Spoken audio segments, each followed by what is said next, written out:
The room went completely silent. Not gradually. Not one person at a time. All at once. Like a switch had been flipped and every sound in that building had been cut at the source. 60 journalists. Dozens of cameras. The entire press corps of the Italian Open, one of the most prestigious clay court tournaments in the world. And every single one of them stopped moving at exactly the same moment. Because Alex Eala had just leaned into the microphone, looked calmly across the room, and said 4 words that nobody inside that building was prepared to hear. "I have an announcement." And what came out of her mouth next? What a 20-year-old girl from the Philippines said in that press room in Rome on May 11, 2026, would travel across the entire world in hours. It would trend on every platform simultaneously. It would make hardened sports journalists tear up. It would send shockwaves through the professional tennis circuit unlike anything the sport had seen in years. Not because she lost a match. Not because she said something controversial. But because she did something that almost no athlete at her level has ever had the raw courage to do. She told the truth. On camera. With the whole world watching. But before I tell you exactly what she said, and trust me, you need to hear every single word of it, you first need to understand who Alex Eala actually is. Because this story doesn't begin in Rome. It doesn't even begin on a tennis court. It begins in a country of 110 million people who had been waiting their entire lives for a moment exactly like this. Can you imagine what it actually feels like, not in theory, not in a motivational quote, but physically in your body, to represent an entire nation every single time you walk onto a tennis court? Think about that wait for a moment. Those fans in the stands who saved money for months just to buy a single ticket. The people who painted their faces and drove hours across a foreign country just to wave a Philippine flag inside a European tournament. The children back home watching on cracked phone screens at midnight, setting alarms so they don't miss a single point. The mothers lighting candles. The fathers who never held a tennis racket in their lives but now understand the difference between a slice backhand and a topspin forehand, because their daughter told them to watch this girl. That is not pressure. That is something heavier than pressure. That is legacy. That is the invisible weight that Alex Eala carries every single time she steps between those lines. And during the 2026 Italian Open, she had been carrying it better than ever before in her career. So what happened? What really happened inside that press room? And why did it become one of the most talked about moments in professional tennis in years? Let me take you inside. The match had just ended. Alex Eala versus Elena Rybakina, the world number 2. The reigning Australian Open champion. A player whose serve sounds like a cannon going off and whose backhand players twice her experience struggle to handle. One of the most physically dominant, mentally cold women in the sport today. The scoreboard read 6-4, 6-3. Eala had lost. But here is what you absolutely need to understand about that scoreline, because this is the part that the headlines almost always get wrong. Losing to Elena Rybakina like that at 20 years old, pushing her to 28 winners, breaking her serve, competing point for point in the kind of match that players spend years trying to reach, that is not a defeat. That is a declaration. That is a 20-year-old from the Philippines standing in the middle of one of Europe's most iconic clay courts and saying to the entire sport, "I am real. I belong here." And the rankings, she had climbed all the way to world number 38 during this tournament, are not a fluke or a lucky draw or a good week. They are the product of years of obsessive, relentless, beautiful work. She had opened that Italian Open campaign by dismantling Magdalena Frech, ranked 45th in the world, clean, clinical, controlled. Then she had stepped out and beaten Wang Xinyu, seeded 31st, in a performance that had commentators scrambling to update their entire framework for what this girl was capable of. She was playing the best clay court tennis of her life. And the conversations around her were shifting from promising to dangerous. From watchable to unmissable. And everyone in that press room, every journalist with a notepad, every broadcaster with a camera, was thinking about one thing and one thing only when Alex Eala sat down in front of that microphone. Roland Garros. The French Open. The Cathedral of Clay.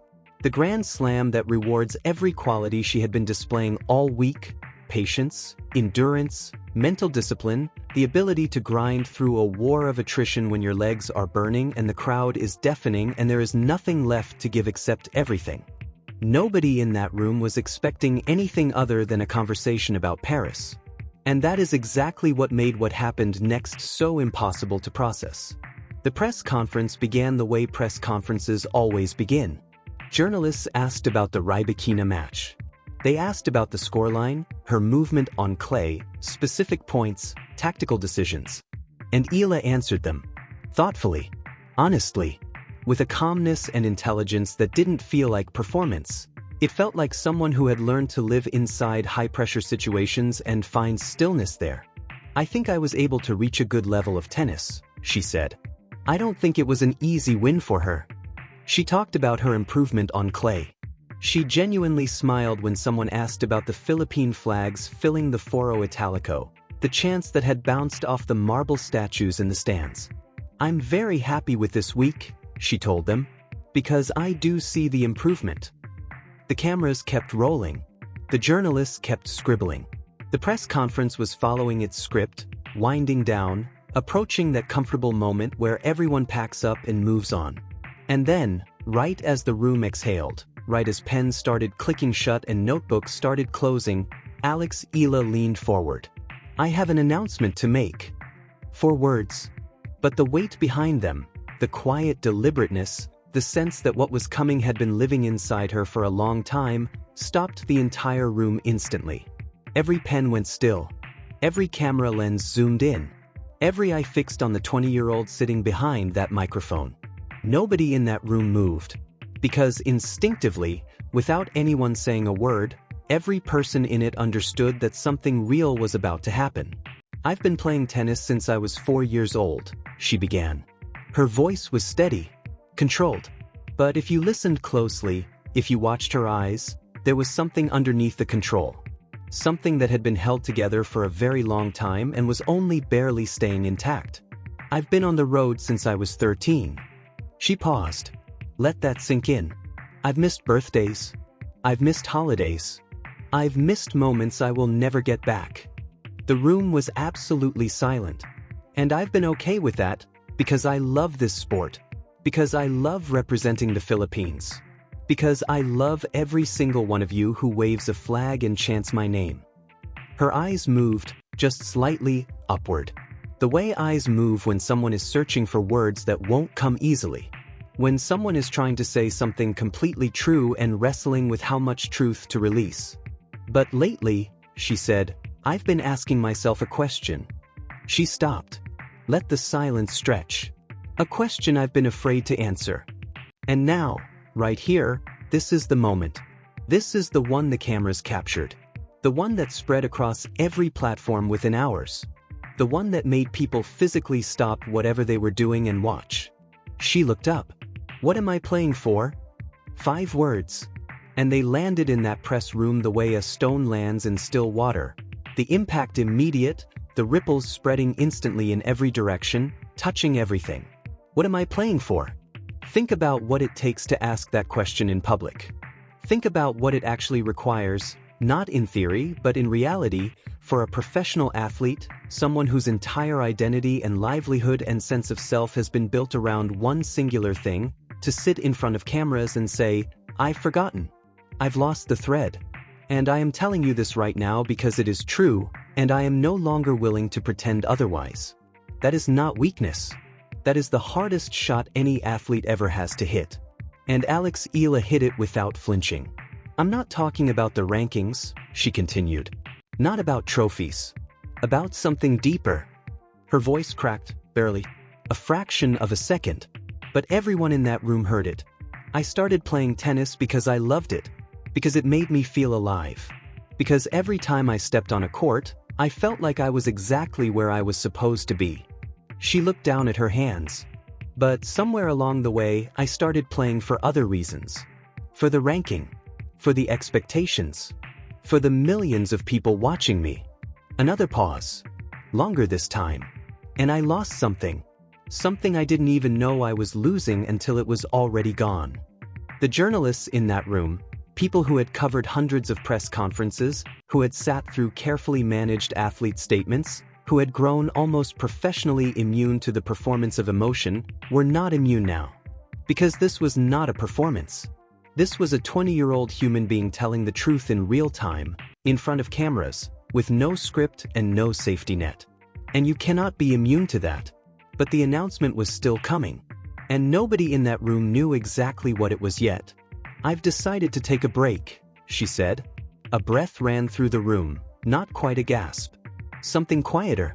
The collective sound a space makes when it realizes the floor beneath it has just shifted. "Not from tennis," she added quickly, before the room could spiral. "From the pressure." And now the room hung suspended, because everyone in it was running the same calculation simultaneously. If not from tennis, then from what specifically? From which part? And the answer, when it came, hit the room harder than anyone had anticipated. "I'm going to skip the French Open." There was Roland Garros, the second Grand Slam of the season. The tournament every clay court specialist trains toward for months. The tournament that, if you were performing at the level Alex Eala had been performing this week, you would be dreaming about during every practice session, every warm-up, every quiet moment between matches. The tournament she had seemingly been building toward her entire Italian Open campaign. She was walking away from it. Voluntarily. Intentionally. Not because her body had broken down. Not because a doctor had issued an ultimatum. But because she had asked herself a question she could no longer ignore, and the answer that came back told her she needed to stop before she lost something she could never get back. The journalists looked at each other. Quickly. Silently. The kind of glance that passes between people when they simultaneously realize they are watching something they will remember. "My body needs rest," she said simply. "My mind needs rest. And I need to remember why I fell in love with this sport in the first place." Then she looked directly at the camera. Not at the journalists. Not at the room. At the lens. "I'm not retiring. I'm not quitting. I'm pausing, so that when I come back stronger. Not just as a player. As a person." The press conference was technically over. But what had just started was far bigger than any press conference. Within minutes, her words had left that room and were moving across the internet at a speed that the internet has no precise word for. Faster than news, faster than rumor, faster than trending. Moving at the speed of something that feels undeniably true. The hashtag trended worldwide within hours. Fans who had followed her career since she was a teenager flooded every platform. Athletes who understood from personal experience what it felt like to carry a nation's hope, who had lived inside that specific, suffocating pressure, responded with something rarer than praise or sympathy. They responded with recognition. Coco Gauff, who at barely 21 has been living under her own version of this crushing weight for years, posted simply, "Proud of you for putting yourself first. The court will be waiting when you're ready."